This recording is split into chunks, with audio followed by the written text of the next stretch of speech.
창세기 31장 43절에서 49절입니다. 창세기 31장 43절부터 49절까지 한 절씩 교독하시겠습니다.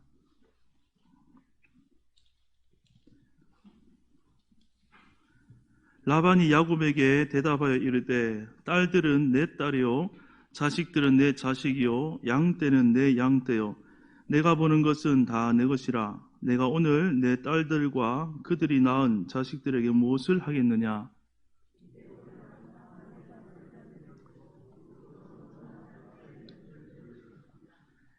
이에 야곱이 돌을 가져다가 기둥으로 세우고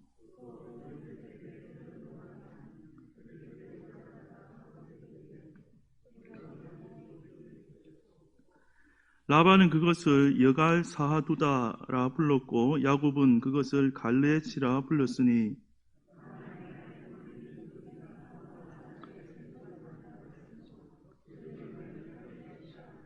49절 함께 보겠습니다. 또 미스바라 하였으니 이는 그의 말에 우리가 서로 떠나 있을 때에 여호와께서 너와 나 사이를 살피시옵소서 함이라. 아멘. 이 오후의 시간에도 또 함께 나오신 아멘의 모든 성도님들 가운데 은혜 받는 귀한 시간이 되기를 주님의 이름으로 축복합니다. 많은 사람들이 직장 생활을 하면서 그렇게 하시는 분도 있다 하더라고요. 나갈 때 이제 종이에 이제 자존심이라고 써가지고 그걸 또 밖에다 딱 놔두고 이제 직장에 들어간다. 그만큼 이제 직장에 힘든 일이 많아서 그런 것 같습니다. 아무래도 직장 생활을 하면 자존심 상하는 일도 많이 생기고 힘든 그런 순간들을 많이 경험하지만 웬만하면 또 잘 참고 또 다음 날 출근하고 그렇게 직장을 다닙니다. 여러분이 한 직장에서 20년을 그렇게 계속 일하고 20년을 채우고 직장을 이제 마무리한다고 한번 생각을 해보십시오. 물론 20년이란 그 긴 세월 가운데 그 안에 있었던 안 좋은 기억들이나 또 나를 힘들게 했던 상사들도 있겠지만 또 그러면서도 세월을 함께 많이 보냈으니까 미운 정도 들었을 테죠. 그래서 마지막에는 잘 마무리하고 그 직장을 떠나고 싶지 않겠습니까? 야곱도 하나님의 명령에 의해서 이제 이 라반의 집에서 20년 세월을 마무리해야 하는 상황이 왔습니다.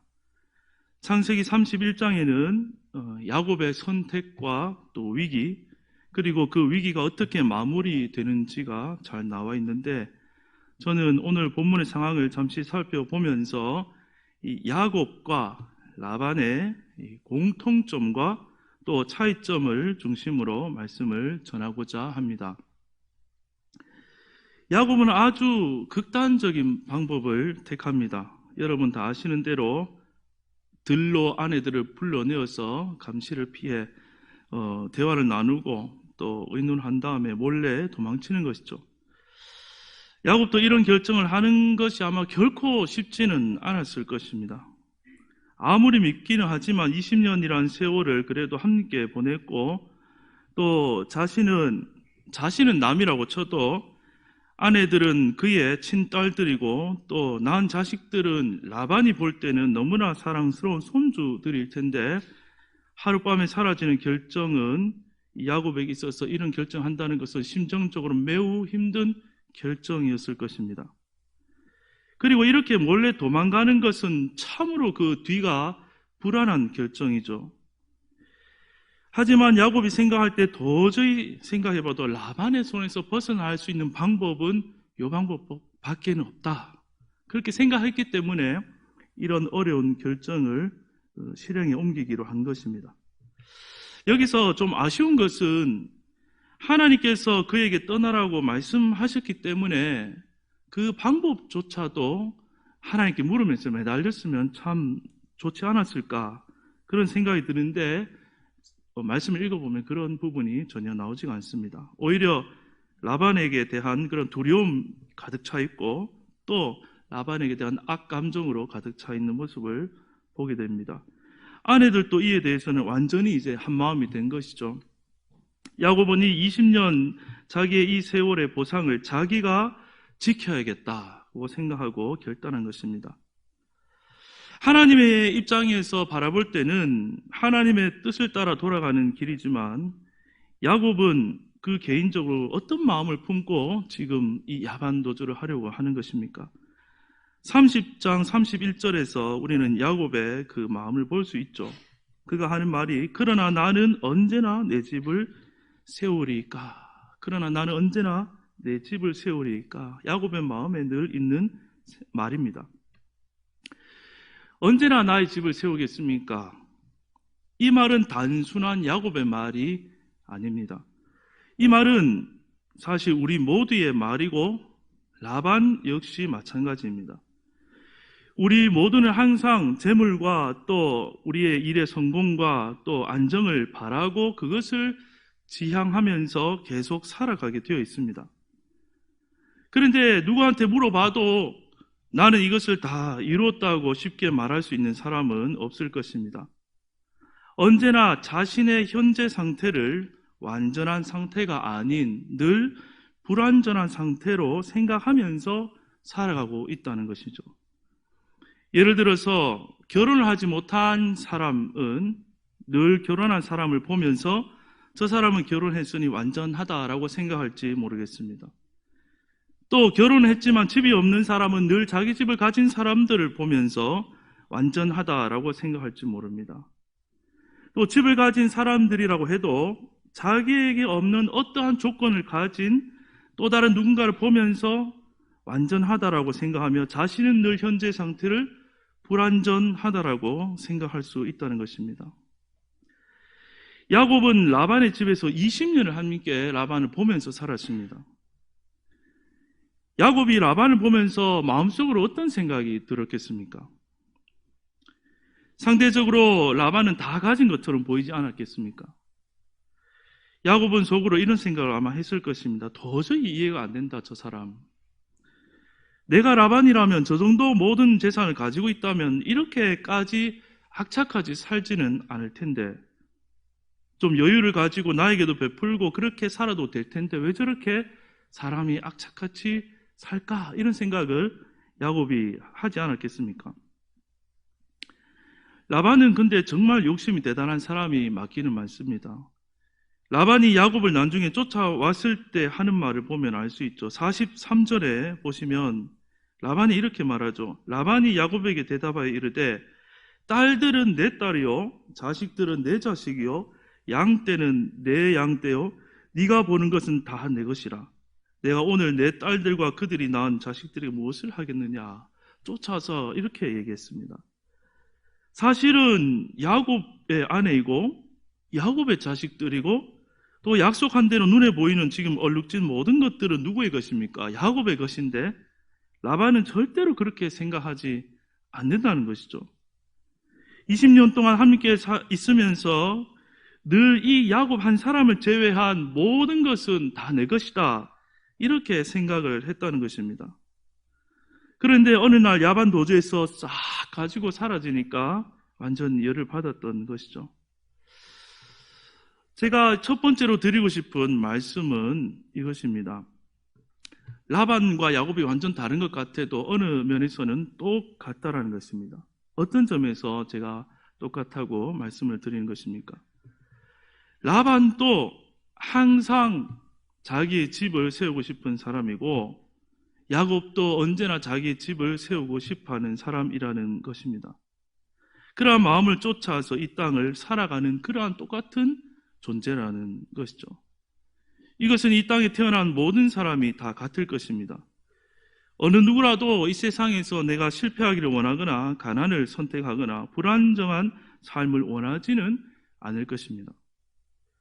야곱이 볼 때 라반은 다 이룬 자라고 생각할 수 있습니다. 그러나 라반 자신은 어떻습니까? 절대 그렇지 않다라는 것이죠. 야곱처럼 늘 모자라고 그도 불안함을 느끼는 것입니다. 내적인 만족과 평안을 누리지 못하는 것이죠.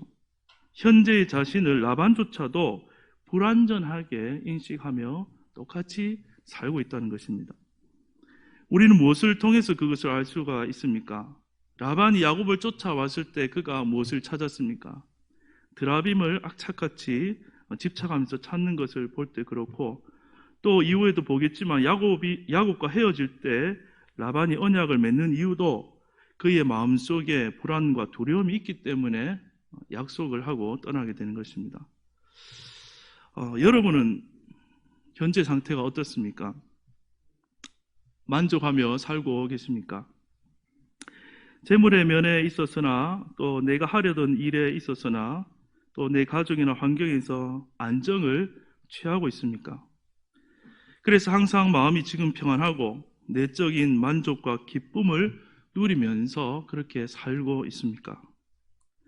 아니면 언제나 현재의 자신은 뭔가 불안정하고 언제나 무엇인가 모자라고 또 언제나 내 집을 세울까 하는 그런 마음을 품고 혹시 살아가고 있지는 않습니까?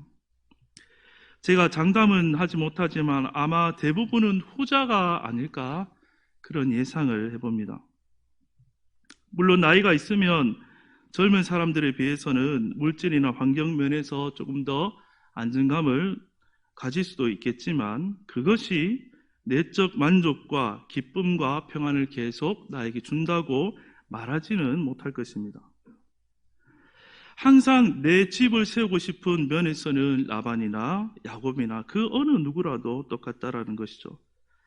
그러나 이 라반과 야곱에게는 결정적인 차이가 있습니다. 그것이 무엇이겠습니까? 라반에게 없는 것은 하나님의 언약이죠. 야곱은 하나님의 언약이 있는 사람이란 것이 라반과 야곱의 결정적인 차이입니다. 야곱이 잘했든 잘못했든 어쨌든 야곱은 하나님께서 선택한 사람이라는 것이죠. 그리고 야곱의 삶에는 그의 개인의 삶도 있겠지만 야곱이 다 알지 못하는 하나님의 계획과 이끄심이 항상 있다라는 것입니다. 어찌 보면 우리 믿는 사람들은 더 무거운 짐을 지고 사는 것처럼 느껴질 때가 있습니다. 세상 사람들이야 자기 집을 세우는 그 목표 하나만을 가지고 그것이 어떤 방법이나 수단이 되었든지 간에 그것만을 생각하며 달려가면 됩니다. 그러나 우리 믿는 사람들은 그들과 마찬가지로 이 땅에서 먹고 사는 안정의 문제도 짊어지고 있으면서 동시에 신앙적으로도 하나님의 뜻을 이루어야 된다는 그런 부담도 함께 갖고 있는 것이죠. 때로는 어느 한쪽도 내려놓지 못하고 힘들어하는 것이 우리의 어떤 실제적인 많은 모습이지 않을까 이런 생각이 듭니다. 아마도 이 쫓아온 그 라반을 야곱이 처음 봤을 때 야곱은 아마 덜썩 주저앉았을 것입니다. 맥이 다 풀렸을 것입니다. 도망쳐서 영영 다시 안 만나고 안전하게 살기를 바라고 도망쳤는데 눈앞에 라반이 나타난 거죠. 이제 내 계획은 다 실패했고 나는 여기서 이제 죽었다라고 생각했을 것입니다. 그러면서 돌아가라고 말씀하신 하나님의 계획도 또 이제 내 집을 세우려고 하는 야곱 자신의 계획도 여기서 이제 다 끝났다라고 분명 그는 생각했을 것입니다. 그런데 어떤 일이 일어났습니까? 하나님이 손을 다 써놓았죠. 24절에 보면 밤에 하나님이 아람 사람 라반에게 현몽하여 이르시되 너는 삼가 야곱에게 선악간에 말하지 말라 하셨더라. 라반은 화가 많이 났지만 하나님의 이 말씀 때문에 두려워서 야곱을 함부로 어떻게 할 수가 없었던 것이죠. 그런데 그가 할 수 있었던 것은 드라빔을 훔쳐갔다고 확신했기 때문에 그것만 내가 찾아내면 이에 대해서는 내가 단단히 소리치려고 했는데 그마저 실패를 하게 된 것입니다. 하나님은 라반에게 선악간에 말하지 말라라고 말씀하십니다. 여기서 이 말은 여러 가지 의미가 있을 수 있는데요. 야곱이 이 지금 베들로 돌아가는 이 일이 야곱의 일이기 전에 하나님의 일이기 때문에 이 일에 대해서 너는 선악간에 말하지 말라라는 의미로 해석할 수도 있고 또 한 가지 의미를 생각해 보면 하나님도 야곱에 대해서 야곱을 볼 때에 그의 선악간에 판단하지 않는다라는 것입니다. 선악을 따라서 야곱을 이렇게 하고 저렇게 하고 인도해 가는 것이 아니라 그에게 있는 하나님의 약속, 내가 그와 한 약속을 따라서 계속 인도한다라는 의미로 해석이 될 수도 있습니다. 이 세상 그 누구도 하나님 앞에서 선악을 따라서 판단해서 살아남을 자가 없죠. 그러나 오직 누구만 하나님 앞에서 살아남을 수가 있습니까? 그것은 하나님의 선택을 받은 자, 하나님의 언약이 있는 자, 약속하신 예수 그리스도 안에 있는 자만이 하나님 앞에 살아남을 수 있는 것입니다. 하나님은 라반에게 선악간에 이렇게 말하지 말라고 말씀을 했는데 결국 라반은 그것을 지켰습니까? 어겼습니까? 물론 죽이지는 않았지만 그가 와서 하는 31장 읽어보면 참지 못하고 자기 분을 막 쏟아냅니다. 막 쏟아낸 다음에 그렇지만 간밤에 하나님 나타나셔서 이렇게 얘기했기 때문에 내가 그만둔다. 이렇게 말을 맺습니다. 그리고 드라빔을 찾았는데 실패했죠. 드라빔을 찾았는데 실패하고 나니까 야곱이 아주 눈치가 빠르고 이제 기회를 잘 잡는 사람이기 때문에 이 기회를 얻어서 한바탕 이제 혼을 내면서 자기도 하고 싶은 얘기를 실컷 한번 쏟아놓게 됩니다. 어찌되었든 야곱은 하나님 때문에 살았고 또 라반과 야곱은 서로 간에 그 감정들의 마음에 있는 것들을 한 번씩 속 시원하게 얘기를 하게 됩니다. 그리고 나서 라반은 야곱에 그럼 언약을 맺자고 제안을 합니다. 이 말을 이제 제안을 맺자, 약속을 하자라고 라반이 얘기했을 때 야곱이 속으로 또 어떤 생각을 했겠습니까? 아니 이때까지 20년 동안 살면서 한 번도 약속을 지키지 않은 사람인데 이 마당에 또 약속을 하자는 것이냐 이렇게 생각을 아마 했을지도 모르겠습니다. 그러나 이번에 언약은 조금 달랐습니다. 라반은 정말로 그 마음속으로 하나님을 두려워하며 이제는 진짜 야곱을 속이지 않고 놓아줄 마음을 가지고 마지막 약속을 하는 것이죠. 이 라반이 생각해 볼 때 이제 야곱은 자기 손에서 이제 하나님 때문에 자기도 못하니까 놓아주었지 않습니까? 자기 손을 벗어났습니다. 이제 하나님 뜻으로 가는 사람이기 때문에 언제 다시 돌아와서 보복할지도 모른다는 두려움이 라반 속에 있기 때문에 언약을 맺자고 한 것이죠.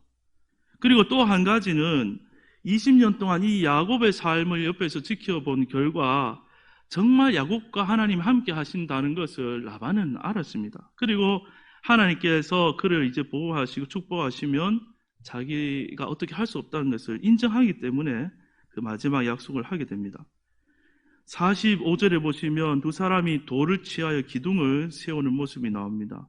그리고 돌을 모아 무더기를 쌓고 언약하면서 라반이 그 돌무더기 앞에서 이제 서로를 해하지 말자. 그리고 각자 가는 길에서 하나님이 지켜주시고 보살펴 주시기를 빌면서 기도합니다. 이러한 모습은 정말 오히려 야곱이 간절히 바라는 내용이죠. 그렇죠? 오히려 이 내용은 누가 부탁하고 얘기해야 됩니까? 야곱이 얘기해야 되는 거 사실은 부탁해야 됩니다. 그런데 반대로 라반의 입에서 야곱이 원하는 것들이 다 나오고 있습니다. 라반의 이 제안으로 너무나도 확실하게 이제는 안전을 보장받은 후에 함께 그들은 떡을 먹고 나누고 밤을 지새웁니다. 그리고 다음날 아침 일찍 라반이 떠나게 됩니다. 31장 55절 마지막 절을 제가 한번 읽어보겠습니다. 라반이 아침에 일찍 일어나 손자들과 딸들에게 입맞추며 그들에게 축복하고 떠나 고향으로 돌아갔더라. 해피엔딩으로 끝났죠. 모든 문제가 완전하고 확실하고 깔끔하게 해결이 되었습니다. 몰래 도망칠 때만 해도 정말 상상도 할 수 없던 결말이죠. 하나님이 라반에게 나타나셔서 한마디 말씀으로 다 그 모든 상황을 수습해 주신 것입니다. 그리고 야곱이 그 라반과 함께 돌 기둥을 세울 때 무엇이 생각났겠습니까? 20년 전에 세웠던 베델의 기둥, 돌 기둥이 생각나지 않았겠습니까? 그것은 일종의 하나님께서 눈으로 보여주는 하나님의 메시지였을 것입니다. 야곱아, 네 눈앞에 이 돌 기둥 한번 봐봐라. 20년 전에 내가 너와 했던 약속이 생각나지 않느냐? 나는 여전히 그 약속대로 너를 이렇게 인도하고 있는데 이제는 너의 인생을 완전히 내게 맡기지 않겠느냐 라는 그 하나님과의 약속을 다시 한번 기억하게 하면서 그 인생과 모든 것을 하나님께 맡기라는 그런 메시지를 그가 마음에 받지 않았을까 이런 생각을 해봅니다. 야곱은 이 20년 세월 동안 먹고 살기 위해 또 살아남기 위해서 정신없이 살았을 것입니다. 그리고 베델의 그 기둥 새카맣게 잊어버렸을지도 모릅니다. 그러나 이 결정적 위기의 순간에 하나님은 너무나 신실하게도 나타나셔서 모든 것을 수습해 주셨죠. 그리고 잊고 있었던 베델의 약속을 다시 눈앞에서 재현하며 생생하게 마음에 새기게 해 주시는 것입니다. 이제 말씀을 정리하겠습니다. 믿는 사람이건 믿지 않는 사람이건 우리는 육체의 한계 또 자원의 한계 모두가 능력의 한계를 갖고 태어났기 때문에 본능적으로 살기 위해서 살 수밖에 없는 그러한 존재입니다. 그러나 그 근본 문제, 모두가 갖고 있는 이 근본 문제는 내가 어느 날 조건을 갖춘다고 해서 해결될 일이 결코 아니라는 것입니다. 이것은 상대적인 것이 아닙니다. 모두에게 절대적인 것입니다. 모든 만물의 주인 되신 하나님, 우리를 선택하셔서 구원하시고 그의 계획대로 영원토록 이끄시는 하나님이 나와 함께 하심을 알게 될 때 그때라야만 해결되는 문제라는 것입니다. 우리들도 야곱처럼 내 집을 세우기 위해서 때로는 어리석은 결정을 하고 잘못된 길로 가게 되기도 하지만 하나님께서는 늘 결정적인 순간에 개입하셔서 우리의 삶을 수습해 주시는 것이죠. 그리고 우리에게 있는 하나님의 뜻이 이루어지는 인생이 되도록 끝까지 책임져 주시는 하나님이신 줄로 믿으시기 바랍니다. 우리는 말씀을 들어도 다시 늘 눈 뜨고 나면 늘 내 집을 세울 걱정만 하는 사실 그러한 우리들이지만 하나님은 이런 우리들을 이끄셔서 결국에는 하나님이 누구신지를 알게 하시고 또 하나님의 집을 세우는 자들로 우리들을 세워가실 줄로 믿습니다. 이런 은혜와 변화가 우리 삶에 지속되는 그런 아멘의 모든 성도님들이 되시기를 주님의 이름으로 축복합니다. 네, 기도하겠습니다. 하나님, 날마다 우리는 본능적으로 짊어지게 되는 그런 삶의 문제가 있습니다. 그러나 하나님, 날마다 그 문제를 전능하신 하나님 앞에 내려놓는 은혜를 허락하여 주시옵소서. 여전히 우리를 붙들고 계신 하나님을 알게 하여 주시고 전능하신 하나님 앞에 모든 것을 맡기는 그러한 믿음을 날마다 경험하도록 인도하여 주옵소서. 그래서 바깥 환경으로부터 주어지는 평안이 아니라 내 안에 하나님이 계셔서 그 주님으로부터 내 안에서 나오는 평강 속에 사는 법을 배우게 하여 주시고 그 하나님을 누리며 이 땅 가운데 하나님의 나라를 보여주는 하늘의 백성들이 다 될 수 있도록 축복하여 주시옵소서. 예수님의 이름으로 기도하옵나이다. 아멘. 찬송